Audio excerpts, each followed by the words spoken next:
നമസ്കാരം പ്രിയപ്പെട്ട പ്രേക്ഷകരെ, പ്രധാന വാർത്തകളിലേക്ക് ഏവർക്കും സ്വാഗതം. ഇന്ന് ഏപ്രിൽ 10 വ്യാഴം. പാർട്ടിക്ക് കരുത്തേകാൻ കർശന നടപടികളുമായി AICC.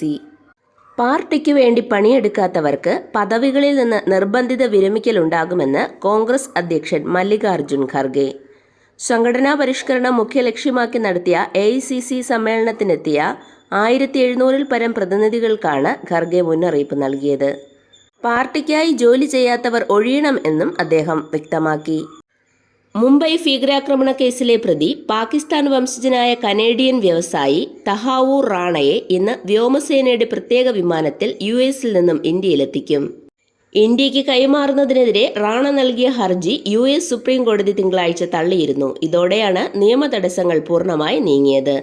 ഈ മാസത്തെ ക്ഷേമ പെൻഷൻ വിതരണം ഇന്ന് തുടങ്ങും. വിഷു കണക്കിലെടുത്താണ് വിതരണം നേരത്തെ ആരംഭിക്കുന്നത്. US തുടങ്ങിവെച്ച വ്യാപാര യുദ്ധത്തിനിടയിൽ സാമ്പത്തിക രംഗത്തിന് ആശ്വാസം പകർന്ന തുടർച്ചയായ രണ്ടാം തവണയും അടിസ്ഥാന പലിശ നിരക്കിൽ റിസർവ് ബാങ്ക് പണയ സമിതി 0.25% കുറവ് വരുത്തി. 6.25% 6% ഇതോടെ അടുത്ത 2 മാസത്തേക്ക് ഭവന, വാഹന, വ്യക്തിഗത വായ്പകളുടെ പലിശ വീണ്ടും കുറയ്ക്കാൻ വഴിയൊരുങ്ങും. US-ലേക്കുള്ള ഇറക്കുമതിക്ക് ചുമത്തിയ പകരം തീരുവ 90 ദിവസത്തേക്ക് മരവിപ്പിച്ച് US പ്രസിഡന്റ് ഡൊണാൾഡ് ട്രംപ്. എന്നാൽ ഇതിൽ നിന്ന് ചൈനയെ ഒഴിവാക്കിയ ട്രംപ് തീരുവ 125% ഉയർത്തുകയും ചെയ്തു. പുതുക്കിയ തീരുവ ഇന്നലെ പ്രാബല്യത്തിൽ വരാനിരിക്കെയാണ് ട്രംപിന്റെ അപ്രതീക്ഷിത പ്രഖ്യാപനം. 90 ദിവസത്തേക്ക് മിക്കവാറും രാജ്യങ്ങളുടെ ഉൽപ്പന്നങ്ങൾക്ക് 10% തീരുവയായിരിക്കും ഈടാക്കുക. കേന്ദ്ര സർക്കാരിൽ നിന്ന് വിഴിഞ്ഞം രാജ്യാന്തര തുറമുഖത്തിന്റെ വയബിലിറ്റി ഗ്യാപ്പ് ഫണ്ട് ലഭിക്കുന്നതിനുള്ള കരാറുകളിൽ ഒപ്പുവച്ചു. കേന്ദ്രവും പണം സ്വീകരിക്കുന്ന അദാനി വിഴിഞ്ഞം പോർട്ട് പ്രൈവറ്റ് ലിമിറ്റഡ് കമ്പനിയും ബാങ്ക് കൺസോർഷ്യവുമായുള്ള ത്രികക്ഷി കരാർ.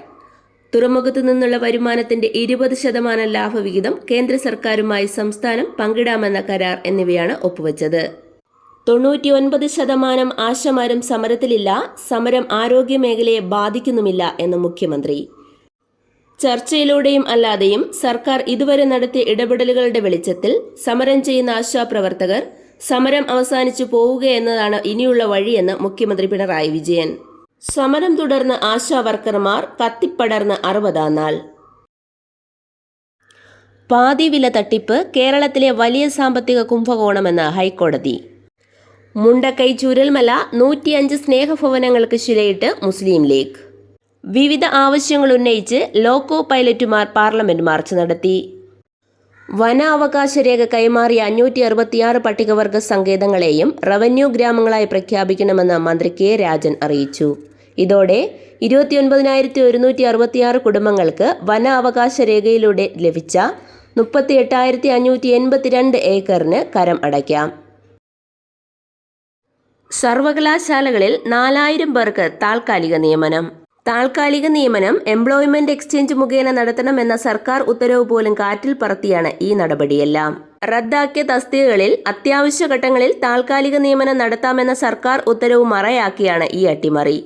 മോട്ടോർ വാഹന വകുപ്പുമായി ബന്ധപ്പെട്ട സംശയങ്ങളും സേവനത്തിന്റെ വിവരങ്ങളും അറിയുന്നതിന് വെർച്വൽ PRO എന്ന ഡിജിറ്റൽ പ്ലാറ്റ്ഫോം തുടങ്ങി. QR കോഡ് സ്കാൻ ചെയ്താൽ മോട്ടോർ വാഹന വകുപ്പിന്റെ എല്ലാ സേവനങ്ങളുടെയും പൂർണ്ണ വിവരങ്ങൾ ലഭ്യമാകും. കേരള സർവകലാശാല യൂണിയൻ തെരഞ്ഞെടുപ്പും സെനറ്റിലേക്കുള്ള അംഗങ്ങളുടെ തെരഞ്ഞെടുപ്പും ഇന്ന് നടക്കും. കൊട്ടാരത്തിൽ ശങ്കുണ്ണിയുടെ 170-ാം ജന്മവാർഷികാഘോഷം ഗവർണർ രാജേന്ദ്ര വിശ്വനാഥ് അർലേക്കർ ഉദ്ഘാടനം ചെയ്തു. വർത്തമാനകാലത്ത് പടരുന്ന ദുഷിച്ച പ്രവണതകളെ ഇല്ലാതാക്കാൻ വീടുകളിൽ നിന്ന് തന്നെ ശ്രമം ആരംഭിക്കണമെന്ന് ഗവർണർ പറഞ്ഞു.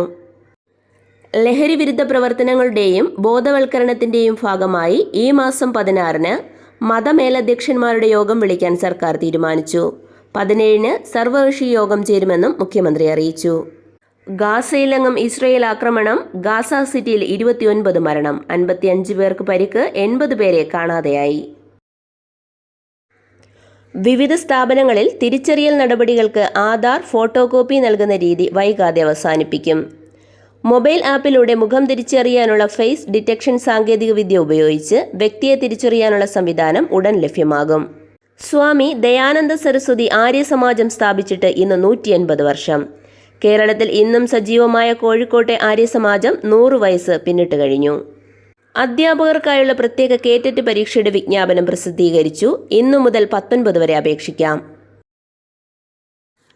ഇരുതലമൂരിയെ കടത്തിയ കേസിൽ നിന്ന് രക്ഷിക്കാൻ പ്രതികളുടെ ബന്ധുക്കളിൽ നിന്ന് 1.45 ലക്ഷം രൂപ കൈക്കൂലി വാങ്ങിയ കേസിൽ അറസ്റ്റിലായ വനം വകുപ്പ് പാലോട് റേഞ്ച് ഓഫീസർ സുധീഷ് കുമാറിന് സസ്പെൻഷൻ.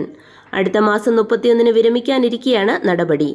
പേരൂർക്കടയിൽ അലങ്കാരച്ചെടി വിൽപ്പനശാലയിലെ ജീവനക്കാരിയെ കുത്തിക്കൊലപ്പെടുത്തിയ കേസിൽ വിധി ഇന്ന്. അതിദാരിദ്ര്യ നിർമ്മാർജ്ജന പദ്ധതിയിൽ ഉൾപ്പെട്ട ഭൂരഹിതർക്ക് ഭൂമി കണ്ടെത്തുന്നതിന് കളക്ടർമാർക്ക് അനുമതി നൽകാൻ മന്ത്രിസഭായോഗം തീരുമാനിച്ചു.